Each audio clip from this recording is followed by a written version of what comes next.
Om Swastiastu. Selamat pagi saya ucapkan kepada sahabat belajar Dwi Spenba. Kali ini dalam acara Ngopi, Ngobrol Pembelajaran Inovatif.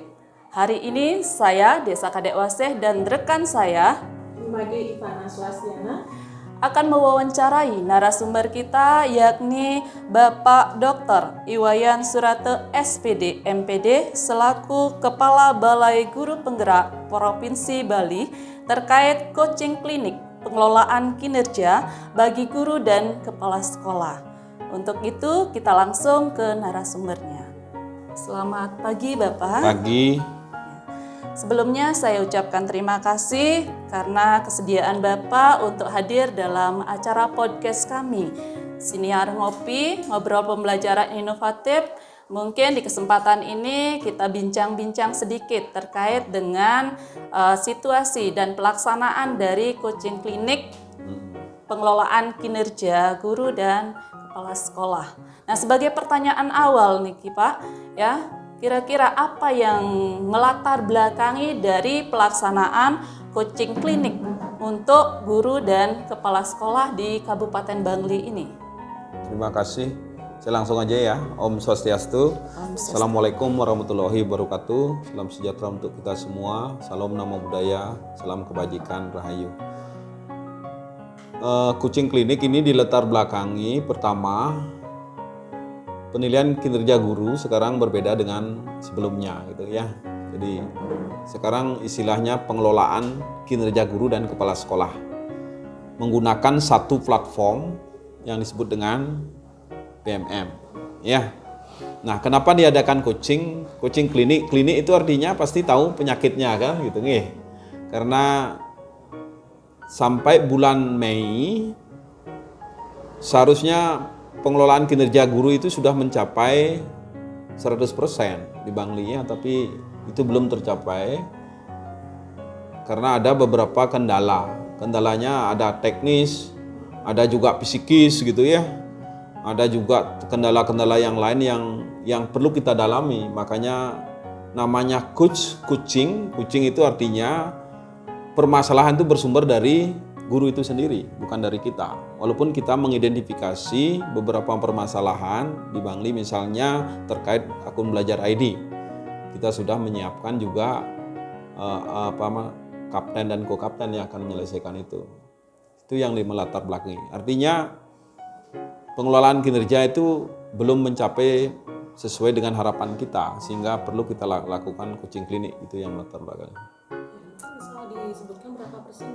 Persentase ya sedikit sebenarnya Bapak. Seluruh Bali itu terutama yang ASN itu yang belum masuk ke PMM sama sekali itu 9 orang kepala sekolah. Kalau guru 9 orang ya, guru 93 orang gitu ya. Kami ulang, kepala sekolah 9 orang itu yang baru yang belum sama sekali masuk. Yang lainnya itu kan dalam proses. Kita akan hitung di akhir nanti ya. Karena kita mendeteksi juga capaian kita baru hampir 57% ya Bangli itu. Untuk proses penilaian itu, karena pada intinya dia juga sudah melakukan proses itu, tapi kita ada hambatan. Misalnya hambatan di kepala sekolahnya hambatan jadi pengawas, makanya kita datangkan pengawas, kepala sekolah, guru-guru yang akan kita coaching hari ini gitu ya, seperti itu. Mungkin bisa Bapak ceritakan ya siapa-siapa saja yang terlibat dalam kegiatan coaching klinik di hari ini Pak?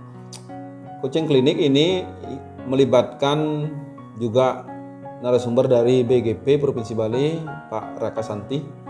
Itu memang bidangnya, dia adalah orang JF-nya adalah teknologi pendidikan, pembelajaran ya, dan beliau juga merangkap menjadi ketua tim kerja ya, sehingga beliau memang familiar sekali dengan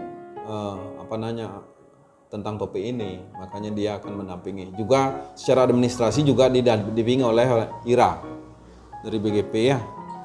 Kemudian dari co-kapten dan kapten belajar ID Kabupaten Bangli juga terlibat dalam hal ini untuk mempercepat proses itu ya. Makanya kita harapkan nanti pulang dari sini tidak ada masalah. Bahkan bisa tercapai target kita 100% sehingga Juni ini bisa dinilai sepenuhnya oleh atasannya langsung. Seperti itu. Kemudian saya tugasnya hanya memantau saja dan memberikan motivasi bahwa penilaian kinerja sekarang ini adalah bukan penilaian sebenarnya tapi proses belajar ya. Banyak yang mempersepsikan penilaian kinerja guru ini adalah bentuk pengendali, tapi sekarang adalah bentuknya proses belajar. Supaya dia bekerja itu berdampak pada murid. Dulu kan guru itu bekerja untuk dirinya sendiri, naik pangkat untuk dirinya sendiri, muridnya tidak terkena gitu. Kalau sekarang adalah harus berdampak pada murid. Tadi Bapak sempat menyebutkan bahwa salah satu kendala para guru dan kepala sekolah dalam melakukan pengelolaan kinerja adalah kendala psikis Bapak. Mungkin Bapak bisa Psikis gini. Ini adalah platform itu bagi sebagian orang itu adalah justru seharusnya berpikir mempercepat proses kerja. Tapi bagi mereka yang psikisnya seperti itu pasti memperlambat karena dia tidak mampu. Gapte istilahnya. Ya, makanya padahal program ini sangat sederhana. Untuk menghilangkan itu sebenarnya gampang sekali, bertanya aja sederhana. Orang dia bawa AP kan, AP bisa make kan. Itu psikis itu sehingga dia takut. Nanti kalau saya tidak mengisi ini nanti saya tidak dapat sertifikasi gitu. Secara psikis kan tertekan dia. Sehingga semakin bingunglah guru kita gitu, seolah nanti mengajar juga tidak bagus gitu kan, karena dia tertekan secara psikis. Padahal hal itu sebenarnya gampang sekali. Orang semua fitur sudah ada, tidak ada yang nulis kan? Jarang sekali nulis kita. Tinggal sudah ada template diklik gitu aja. Tidak ada yang sudah ada kegiatan coaching klinik seperti ini pasti akan untuk memfasilitasi para bapak guru dan kepala sekolah untuk belajar kinerja. Tidak ada hal yang susah sebenarnya. Ya, berarti coaching klinik ini sudah terlaksana dan setidaknya berapa persen kira-kira Bapak bisa terlaksananya coaching klinik ini dari target yang Bapak Target kita 100%. Mudah-mudahan hari ini bisa ya. Target kita 100%, guru kita sudah melakukan proses itu atau per 31 Mei kita target kita. Per 31 kan Mei. Hari ini kan misalnya ada yang belum kan dia harus melaksanakan lagi. Per 31 Mei ini kita harapkan 100%. Nah, dari coaching klinik yang sudah terlaksana dari kemarin sampai hari ini ya Pak ya, kira-kira kendala apa yang dihadapi dari BGP ya? Kalau BGP itu banyak menemukan begini, ada akun ganda, misalnya akun guru itu ganda kan, susah dia tidak bisa. Kemudian ada perpindahan juga sekolah, update data dari Dapodik itu tidak sinkron sehingga agak sulit. Kemudian untuk kendala yang di pengawas, kemarin pengawas itu kan punya binaan. Kepala sekolah sekian. Itu yang agak lambat di Bangli sehingga sampai saat ini pengawas itu belum bisa mengakses itu. Mudah-mudahan minggu-minggu ini bisa. Karena keterlambatan kita menyetor data. Misalnya pengawas A, binaannya A, B, C, D itu kan harus masuk ke sistem. Kalau tidak itu kan tidak bisa kita. Itu keterlambatan. Tapi sudah dieksekusi, kita sudah teruskan ke GTK, mudah-mudahan waktu dekat ini bisa dilaksanakan. Berapa hari Bapak untuk coaching klinik ini diadakan? Kita 2 hari. 2 hari.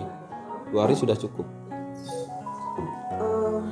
Berikutnya Bapak, melihat PMM ya Pak ya sebagai platform yang digunakan untuk memfasilitasi pengelolaan kinerja guru dan kepala sekolah, bisa Bapak sebutkan mungkin keunggulan-keunggulan yang mungkin tidak dipunyai oleh mekanisme pengelolaan kinerja yang sebelumnya mungkin Bapak, atau mungkin juga ada kelemahannya mungkin yang belum bisa tercover dalam platform PMM.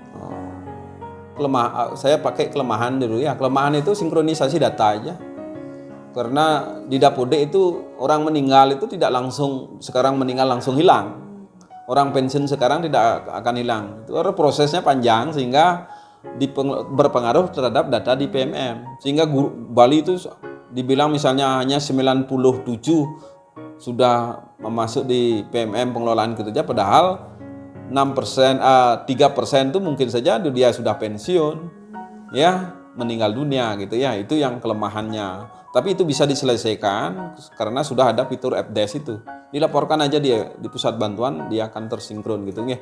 Keunggulannya kan ini seperti semua fitur tersedia. Tidak lagi guru-guru kita mengetik banyak gitu. Tinggal milih-milih aja.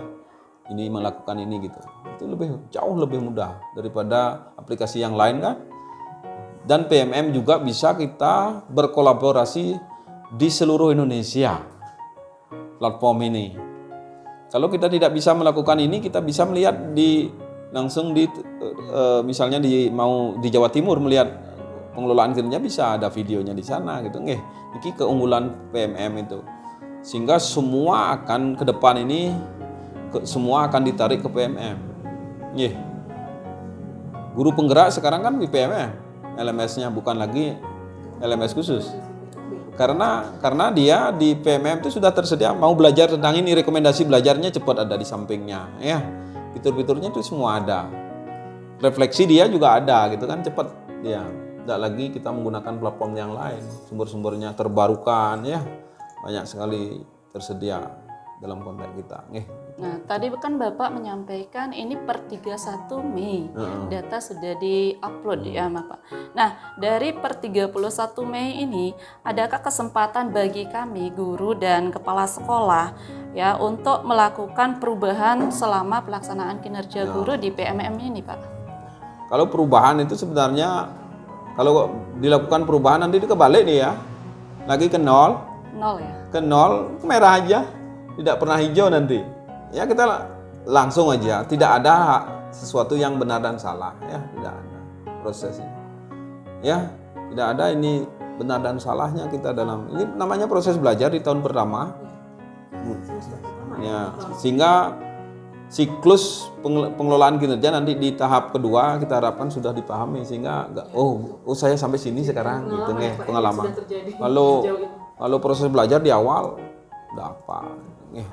Makanya dikasih spare toleransi kan untuk guru-guru kita. Gitu. Baik Bapak, selain melalui kegiatan coaching klinik seperti yang dilaksanakan selama 2 hari ini, adakah upaya-upaya lain dari BGP untuk membantu pengelolaan kinerja para guru dan kepala sekolah? Kita sudah banyak sekali kegiatan dari Januari ya, rakor dengan semua stakeholder termasuk BPKSDM, termasuk BKN regional kita undang. Kita diskusi tentang itu untuk meyakinkan bahwa surat edaran itu guru-guru kita tidak perlu lagi diikin langsung di PMM gitu. Kemudian kita lakukan coaching aja sudah 3 kali. Ini kan coaching ketiga kalinya ya. Kemudian webinar kita lakukan ya. Kemudian kita membuka posko pandu juga kan. Kita juga FDES juga ada di BGP, silahkan datang gitu yang memiliki masalah gitu. Seperti itu. Jadi memang ini dibutuhkan inisiatif guru. Namanya coach kan bukan dari kita. Dari dirinya sendiri. Saya memerlukan sesuatu bimbingan, itu namanya coaching. Karena memang ditata PMM itu untuk belajar mandiri. Guru kita belajar mandiri ditata. Memang PMM itu ditata khusus untuk guru itu belajar mandiri. Berikutnya Bapak, adakah pesan Bapak atau tips dari Bapak bagi para guru dan kepala sekolah khususnya di Kabupaten Bangli untuk meminimalisir kekeliruan, untuk membuat pengelolaan kinerja mereka bisa berjalan lebih efektif dan efisien, Bapak?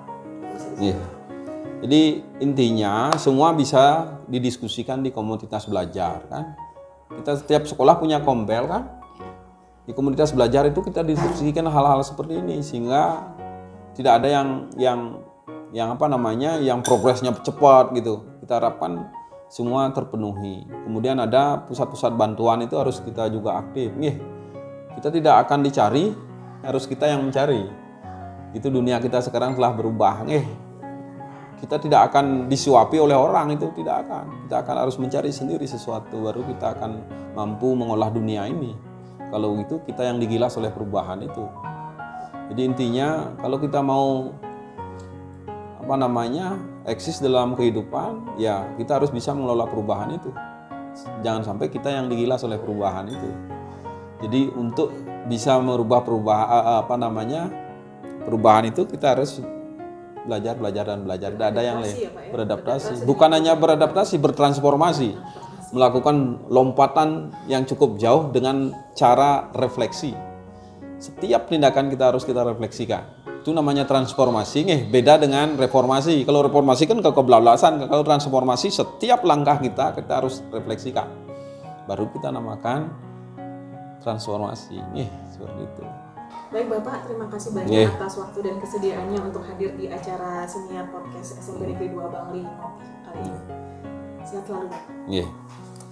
Baik sahabat belajar Gus Pemda, itulah tadi bincang-bincang kami dengan Bapak Dr. Iwayan Surata SPD MPD selaku Kepala Balai Guru Penggerak atau BGP Provinsi Bali.